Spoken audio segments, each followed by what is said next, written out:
नमस्कार दोस्तों, स्वागत है आप सभी का हमारे YouTube चैनल में। एपीएस सीरीज़ की हमारी ये डिक्टेशन नंबर 15 है। आइए स्टार्ट करते हैं आज की डिक्टेशन। और अभी तक आपने चैनल को सब्सक्राइब नहीं किया है तो डेली डिक्टेशन के लिए सब्सक्राइब करें हमारा YouTube चैनल। डिक्टेशन स्टार्ट होगी 5 सेकंड में। स्टार्ट। इन दिनों केरल में वायनाड के बाद त्रिपुरा के अनेक हिस्से भारी बरसात और बाढ़ से त्रस्त हैं। सच तो यह है कि देश के साथ दुनिया के अनेक हिस्सों में अतिवृष्टि जनित घटनाएं हो रही हैं। ये प्रकृति के बदलते स्वरूप की ओर इशारा कर रही हैं।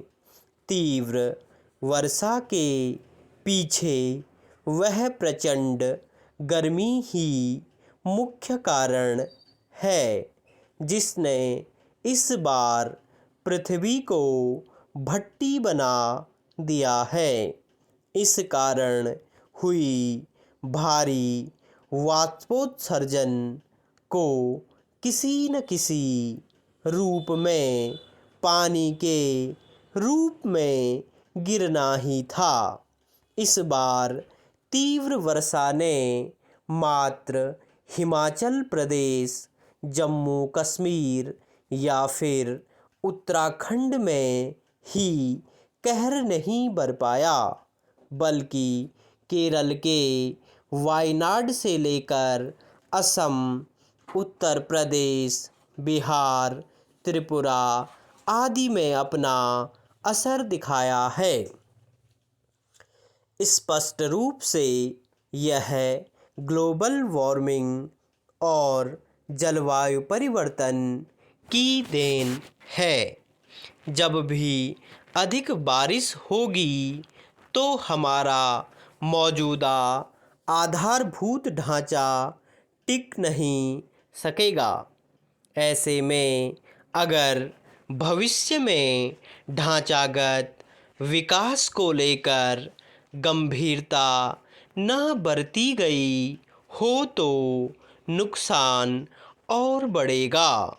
हम पर्यावरण के अनुरूप आधारभूत ढांचे के विकास की समझ से अभी भी बहुत दूर हैं। हमारे ढांचागत विकास में इस पहलू की कमी शुरुआत से ही रही है। अब सबसे बड़ी ज़रूरत एक बेहतर आधारभूत ढांचे के विकास की नीति की है, जिससे नई परिस्थितियों के अनुसार विकास किया जा सके। पिछले एक दशक में बाढ़ या तेज बारिश से सबसे अधिक नुकसान आधारभूत ढांचे को ही हुआ है। अब अतिवृष्टि से माल के साथ जान का भी नुकसान हो रहा है।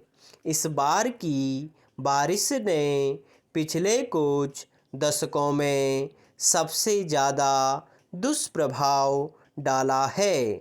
देश के आधे से ज़्यादा क्षेत्र इसकी सीधी चपेट में आए हैं।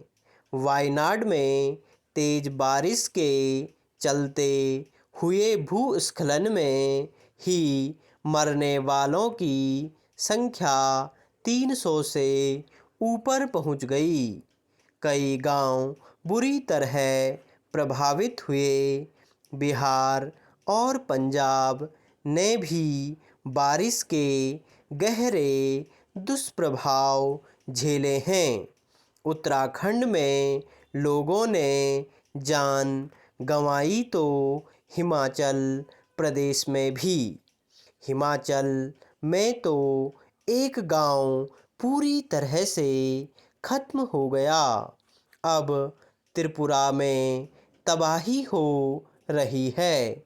बारिश और बाढ़ के चलते हजारों हेक्टेयर भूमि पर खेती बाड़ी संकट में आ गई है। अभी आर्थिक नुकसान का आकलन सामने नहीं आया है, पर वह अधिक ही होगा। कितनी जानें गई और कितनी संपत्ति का नुकसान हुआ, इसका सटीक आंकड़ा मानसून के अंतिम चरण में ही पता चलेगा।